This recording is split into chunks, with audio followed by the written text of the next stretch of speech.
So we tour a lot. That's a known fact. We was on the same track. Yeah, we're a touring band. We've been doing that for about 10 years, and somehow we managed to stop every so often and write a record and put something out for people to listen to. And we put out "You Can't Stop Me" as it needed to come out and as it needed to be, and we toured a hell of a lot on that record. I went all across the world and came back, got to meet a lot of new people, and I don't know, it was a really awesome experience bonding with everybody in this group. And when it came time to sit down and write again and express ourselves, the band got together in between one of the last tours that we did, and for 2 months they locked themselves and really started pushing themselves to write different things, stray away from metal for once, and jam less crazy things and kind of explore the more ethereal sounds. Just like Carl, man. It just is. And it was really interesting for me because I've been doing metal.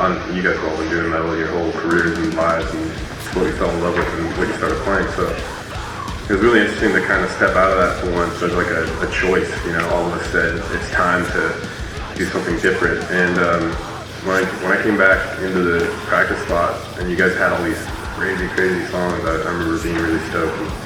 He did the worm on the ground. He was so excited after hearing that's real music. Yeah. Yeah? Did I? Is that what I did? 100%. You attempted to do it. Oh, yeah. Such a you looked into something, you just fall over.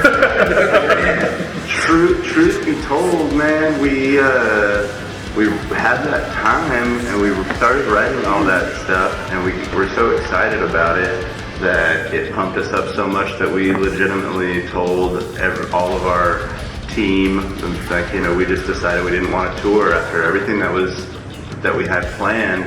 We said, like, we're not going to tour. We're going to go home after all this stuff is done, which was at the end of 2015, and we're going to stay home and we're going to write a record and do as long and take as long as we possibly want and need to do it. And that's something that we've never done before. We've never actually made that decision to just say, we're not going on tour anymore. And it was really because we were all, I think, ready to take the plunge and just go full in and do something that was special and different. And our agent quit like a week later. Our agent quit. A bunch of people were like, "What? Are you guys like gonna quit playing music?" He's like, "No, we're gonna like go play music." Yeah, we've got to cave ourselves in for a while, man. Yeah. And then really it was like after that things really started to fall into place. It's that within pretty quickly there we met with Ross and had a good combo and started talking about what we wanted to do, and he didn't even hear any of the stuff we had written at that time, but we were it was just perfect time to meet, and we were all on a really good page. And then it was right around the same time we found out we were going on tour with Korn, so it was like it all came together when we said no. Synchronicity. Yeah, when we said no, we're not going to do this anymore. It was like got the Korn tour. Ross was interested in working with us, and those were just like, all right, like we're going to start really following our hearts more and just doing exactly what should be done. And we just wanted to be dogs. Yeah, really, we just want to be fucking dogs. Let's be Carl. We still jam and practice in the exact same spot where the band started. Yeah. Which is has a lot of nostalgia there. I think if we were way bigger, still being there would be fine. With us, we all have different influences and stuff like that. And especially with me on this one, I kind of didn't really take any of my influence. It's already like engraved in me already. Like I'm a fucking death metal dude or whatever. And I just literally just was myself, writing a lot of stuff, and I did stuff that I didn't even know I really could, like different styles kind of, So I'm being more of myself, I guess, in this one than ever before. And writing this was super cool because we were all fucking jamming, and I wish that I want to go back and listen to those jams for fun. For real. We pretty much, to sum it up, Suicide Silence wrote a record that we wanted to write. And we Not that we felt we needed to do, like, to say that straight, like, this wasn't like, well, this is what we need to do, guys, because this is, like, the fucking thing we need to do. It wasn't. It was like, what the fuck do we want to do? And this is, we did what we wanted, which is why shit was late. Not late. Shit was just not rushed.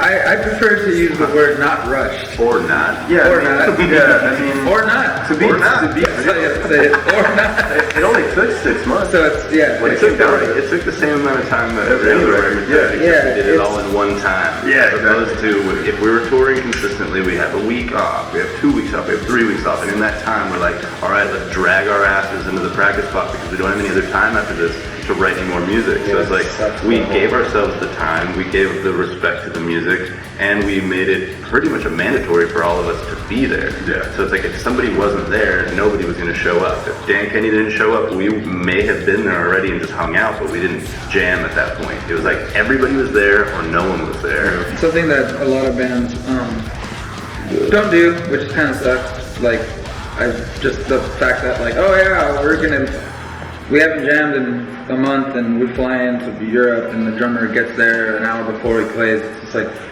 no, you gotta like fucking, Pro tip: if You you gotta want to be in a jam. band, be in a band. yeah. Pro tip: Yeah, if you want to write by yourself, just do a solo project. not everyone can be like Meshuggah and write like through emails. You know what I mean? Like, yes, they did it and they wrote some killer records, but you're not in Meshuggah, yo. Yeah, they had many years writing records and they know what the outcome of their craft is. I think this is a good analogy too when writing this record. You know, like when you like bake a cake and you have like a recipe and you know exactly what you need of like whatever. Like we just like cooked with the recipe.